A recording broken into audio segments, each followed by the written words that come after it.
Modifications for doing a squat are really simple. A squat is basically just sitting down, okay? So if you have bad knees, if you have hip issues, you can't squat all the way down to where your hips go below your knees, right? When we squat, normally we want our, see if I can stand here, we want our hips to go below the top of our knees, right? We don't need to go way super low. We just need to make sure our hip crease, where our hip and our hip bends, our stomach meets our thighs, we want that lower than the top of the knees, right? That's all we're looking for. If you have a problem getting there, right? If you go to squat down and you get to about right here and you can't go any further, that's fine. That's as far as you go.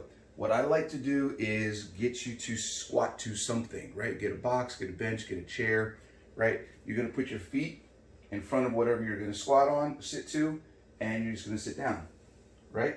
And then you're gonna stand up again.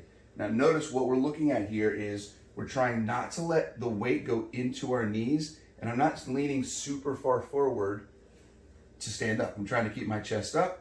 I'm trying to push through my heels into the floor. You should be able to, as a practice, try and lift your toes off the floor and stand up, okay? That way you know if the weight's going through your heels, because the more the weight goes through your heels, the more it travels up the back of your leg into your butt, right? Your hamstrings, your glutes, and your hips is where we want the focus.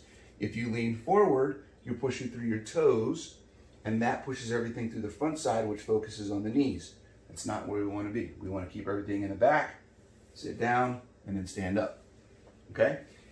If you want to, you can grab a kettlebell, right? You can add weight this way, do a goblet squat, right? Sit down, stand up. You get that same work as you would a regular squat. There's just a little less pressure on the knees and a little less issue if you have hip or back problems, okay? That's a great way to scale or modify the squat. If you have